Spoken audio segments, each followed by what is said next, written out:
Vajpayee, corona भले ही कातिल है, जुल्मी है, लेकिन इस कोरोना को हिंदुस्तान के लोग मिलकर हराएंगे। ये रिपोर्ट देखिए।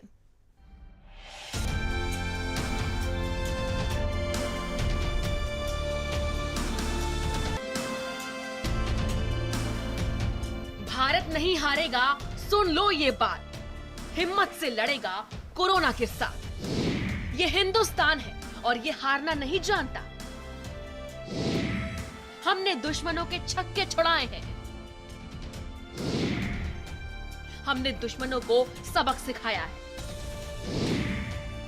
ये त्याग और बलिदान का देश है, ये आन बान सम्मान का देश है, ये स्वाभिमान का देश है। ये देश कोरोना से जंग नहीं हार सकता। हम अपने देश को हारने नहीं देंगे। हम सकारात्मक रहेंगे, हम एक दूसरे की ताकत बनेंगे, हम एक दूसरे का हौसला बनेंगे। हमें इस कोरोना को हराना है और हम हराकर ही दम लेंगे।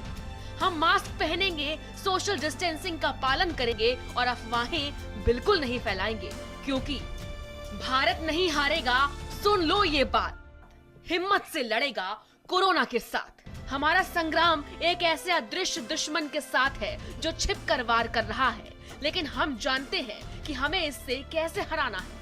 इसे हराने के लिए हम सारी कोशिशें करेंगे। इसी कोरोना को हराने के लिए दिल्ली में लॉकडाउन को बढ़ा दिया गया। दिल्ली में लॉकडाउन के दूसरे चरण का आज पहला दिन है, पर दिल्ली की सड़कों पर गाड़ियों की कोई कमी नहीं है। ये कनॉट प्लेस का नज़ारा है, जहाँ पे आप देख सकते हैं कि गाड़ियों की कोई कमी दिल्ली की सड़कों पर नहीं है। पीछे की तस्वीर दिखाते हैं।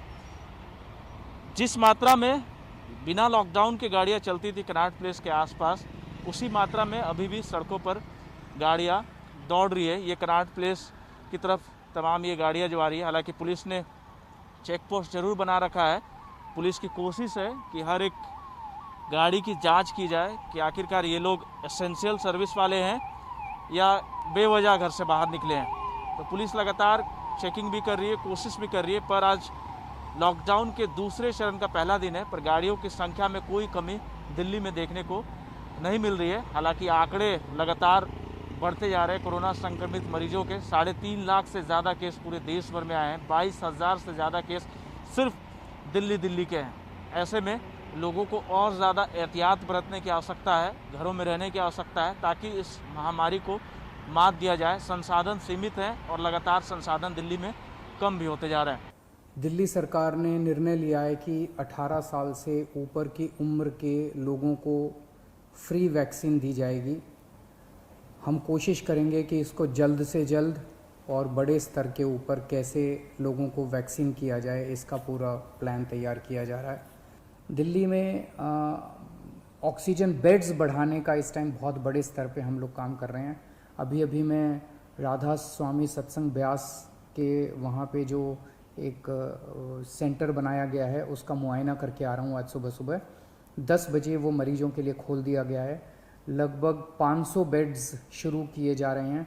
आज 150 बेड्स हैं, अगले 1-2 दिन में 500 बेड्स हो जाएंगे। उसके 2-4 दिन के अंदर इसको 2000 बेड्स तक और फिर 5000 बेड्स तक ले जाया जाएगा। 200 बेड्स का आईसीयू भी तैयार कर रहे हैं राधा स्वामी सत्संग में।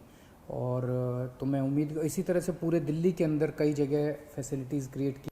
भारत नहीं हारेगा, सुन लो ये बात, हिम्मत से लड़ेगा कोरोना के साथ। इसी कोरोना को हराने के लिए यूपी के सीएम योगी ने आदेश दिया है कि हर मरीज का यूपी में इलाज होगा, चाहे सरकारी में इलाज हो या प्राइवेट अस्पताल में, उसका खर्च योगी सरकार उठाएगी। भले ही आज हालात बुरे हो, चिताएं जल रही हो, कोरोना का पीक आना बाकी हो, लेकिन हम इस बात को जानते हैं, भारत नहीं हारेगा, सुन लो ये बात, हिम्मत से लड़ेगा कोरोना के साथ।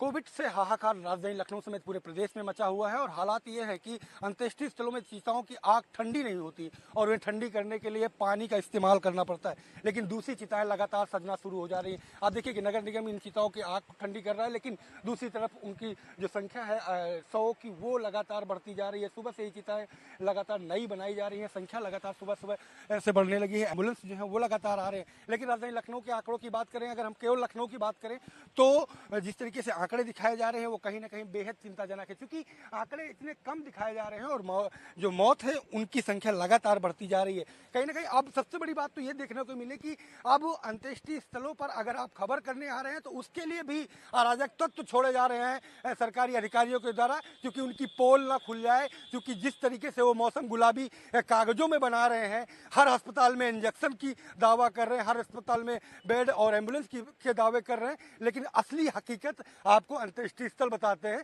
कि यहाँ पर आंकड़े किस तरीके से पहुँच रहे हैं, किस तरीके से यहाँ पर लोगों की जो मौतें हैं वो यहाँ पर हो रही हैं और सुबह से ही लोग यहाँ पर पहुँचना शुरू हो जाते हैं। तो कहीं ना कहीं जो सरकारी अधिकारी हैं वो अपनी कुर्सी बचाने के लिए किस तरीके से आम लोगों को मरने के लिए छोड़ दिया है। नगर निगम के ठेकेदार, नगर निगम के जो लेबर है वो आकर के कैमरों को तोड़ने और रोकने का प्रयास शुरू कर दिया गया है। तो ये हालात हैं ऐसे, अधिकारी चाहे जितना छिपाने का प्रयास करें, लेकिन भारत समाचार आपको हकीकत और सच दिखा के मानेगा। हम सब जानते हैं कि हालात बुरे हैं और समय हमारे विपरीत है, लेकिन फिर भी हम इस कोरोना से लड़ेंगे और इसे हराकर ही दम लेंगे, क्योंकि भारत नहीं हारेगा। सुन लो ये बात, हिम्मत से लड़ेगा कोरोना के साथ। कोरोना हारेगा हमारे हौसले से, हमारी ताकत से और सकारात्मक सोच से। इसीलिए बिल्कुल भी घबराना नहीं है, बल्कि लड़ना है और जीतना है। ब्यूरो रिपोर्ट, भारत समाचार। राजधानी लखनऊ में ऑक्सीजन के लिए मारामारी मची है। लोग कतारों में खड़े होकर अपनी बारी का इंतजार कर रहे हैं।